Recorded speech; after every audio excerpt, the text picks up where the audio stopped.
Hello guys, आप सब कैसे हैं। आई होप सब अच्छे होंगे। तो स्वागत करते हैं आज की एक और नई वीडियो में। प्रश्न नंबर 4 क्या कहता है कि सकल घरेलू उत्पाद यानी जीडीपी क्या होती है। तो चलिए इसको भी देख लेते हैं कि आखिर जीडीपी क्या होती है।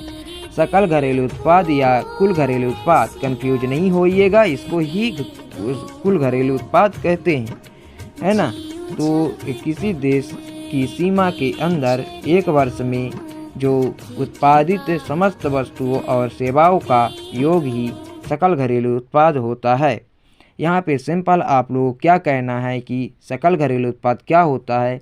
तो बोलिएगा किसी देश की सीमा के अंदर एक वर्ष में उत्पादित समस्त वस्तुओं एवं सेवाओं का योग ही सकल घरेलू उत्पाद होता है। जैसे मान लीजिए भारत देश है, यहाँ जितनी भी एक वर्ष में वस्तुएं बनाई जाई और सेवाएं बनाई गई है ना, उनका जो योग होता है उसको हम सकल घरेलू उत्पाद कहते हैं। अब आ जाइए, इसका महत्वपूर्ण टॉपिक ये होता है, यहाँ पे इसको देख लीजिए अच्छे से और नोट्स करके इसको रख लीजिए। ये आपकी एग्ज़ाम के लिए बहुत ज़रूरी होता है, तो इसको आप लोग अच्छे से नोट्स करिएगा कॉपी में और अच्छे से इसको ध्यान से पढ़ लीजिएगा, है ना।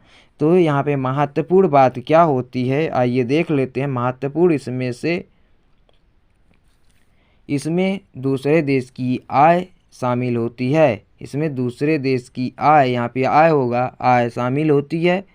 या कहे तो दूसरे देश की कंपनी आकर हमारे देश में व्यापार करके और अपनी इनकम अपने देश में भिजवा देती है। सेम उसी तरह मैंने बताया आपको, है ना, कि जो इसमें होता है सकल घरेलू उत्पाद में और राष्ट्रीय आय में, ये एक सेम ही तरह की परिभाषाएं होती हैं।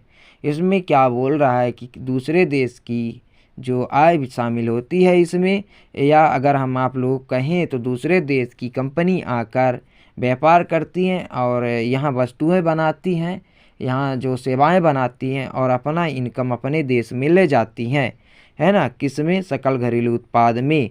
5वां नंबर क्या बोल रहा है? 5वां नंबर बोल रहा है कि सकल राष्ट्रीय उत्पाद यानी जीएनपी किसे कहते हैं।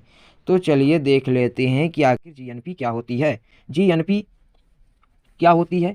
किसी देश के निवासियों द्वारा, है ना, किसी देश के निवासियों के द्वारा या विदेश में एक वर्ष में किए गए अंतिम रूप से उत्पादित व कुल वस्तुओं एवं सेवाओं के मौद्रिक मूल्य को सकल राष्ट्रीय उत्पाद कहते हैं। एक तरह से हम आप लोगों को समझाना चाहेंगे कि जैसे मान लीजिए आप एक भारत के निवासी हैं, आप दूसरे देशों में जाकर या अपने ही देशों में एक वर्ष में जो कुल उत्पादित वस्तुएं या जो भी कार्य करते हैं या सेवाएं बनाते हैं, उसके मौद्रिक मूल्य को यानी रुपए के मूल्य को, जो मतलब रुपए के रूप में आप लोग उसका जो होता है उसको हम राष्ट्रीय उत्पाद कहते हैं, जीएनपी। जैसे उदाहरण के लिए अगर हम कहें तो ये बहुत महत्वपूर्ण होता है ना। तो किसी देश के निवासियों के द्वारा या अपने देश में या दूसरे देश में जाकर, जैसे मान लीजिए कि आप एक व्यक्ति हैं जो अमेरिका में जाकर काम करते हैं, वहाँ की जो मतलब वहाँ आप एक कार्य या सेवा वस्तुएं बनाते हैं, उससे जो इनकम होती है, तो आप भारत के व्यक्ति हैं तो आप भारत में लाएंगे, तो वहाँ अमेरिका में थोड़ी ना देंगे। तो ये होती है, ये सिंपल है सकल राष्ट्रीय उत्पाद यानी जीएनपी। ठीक है, अब आ जाइए 6वां नंबर। 6वां नंबर में क्या बोल रहा है? 6वां प्रश्न हमारा जो है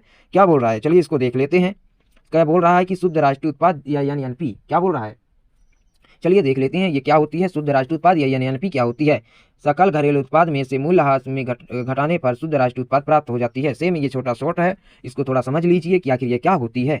तो यहाँ पे सकल राष्ट्रीय उत्पाद में से मूल्यह्रास को घटाने पर शुद्ध राष्ट्रीय उत्पाद प्राप्त हो जाती है। सेम मैं बताना चाहूँगा कि जैसे मान लीजिए कि ये सकल राष्ट्रीय उत्पाद है, यहाँ आप जितना भी इनकम, जैसे मान लीजिए आप एक व्यक्ति हैं जो आप व्यापार करते हैं, जैसे मान लीजिए आप पेन बेच रहे हैं, तो पेन जाएंगे तो 3 रुपये 2 रुपये में दुकान से लाएंगे, जहाँ अच्छा मतलब पूरी तरह से बहुत सारा लाएंगे तो आपको छूट मिलेगा, आप बेचने के लिए लाएंगे इसलिए। और आप यहाँ लाकर 5 रुपये 10 रुपये 15 रुपये ऐसे बेचेंगे, तो आप जितना पूंजी लगाएंगे तो उसको निकाल लेंगे। जैसे मान लीजिए कोई वस्तु है, जितना मतलब उसमें खर्चा हुआ, जो मतलब जैसे मान लीजिए कोई मशीन है, उसका जो पेट्रोल वगैरह खर्चा निकल कर और जितना भी खर्चा निकल गया, उसके बाद पूंजी अपना निकाल कर और जितना भी लाभ प्राप्त हुआ, उसको हम क्या बोलेंगे? शुद्ध राष्ट्रीय उत्पाद। ठीक है, यानी एनपी।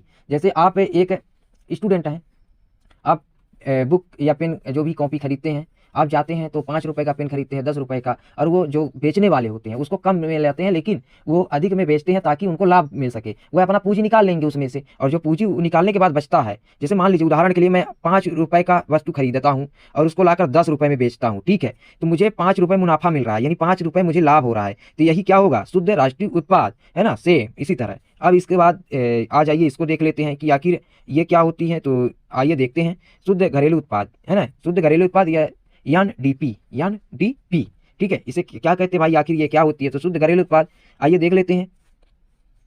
तो शुद्ध या सकल घरेलू उत्पाद में से मूल्यह्रास को घटाने पर, सकल घरेलू उत्पाद में से मूल्यह्रास को घटाने पर जो है तो शुद्ध घरेलू उत्पाद प्राप्त हो जाता है। सकल घरेलू उत्पाद में इसमें क्या बोला है कि इसमें सकल राष्ट्रीय उत्पाद में घटाना है और इसमें सकल घरेलू उत्पाद में घटाना है। ये हमेशा याद रखिएगा डिफरेंस क्या होता है।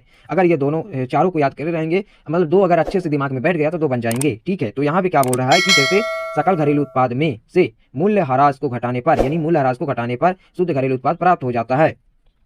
घटाने पर जो भी तात्पर्य गतिविधियां, जैसे उदाहरण के लिए यहाँ पे दिया भी है कि मूल्यह्रास से तात्पर्य है कि उत्पादन की गतिविधियों में उपयोग के वस्तुओं के दौरान, वस्तुओं के दौरान जब कोई वस्तुओं का आप उपयोग करते हैं उस समय टूट या फूट के कारण हुए बर्बादी पूंजी के अवमूल्यन से है। जैसे मान लीजिए कि आप एक मशीन चलाते हैं, मशीन जो JCB जिसको बोलते हैं, जो काम मतलब मिट्टी खुदाई के लिए काम करती है।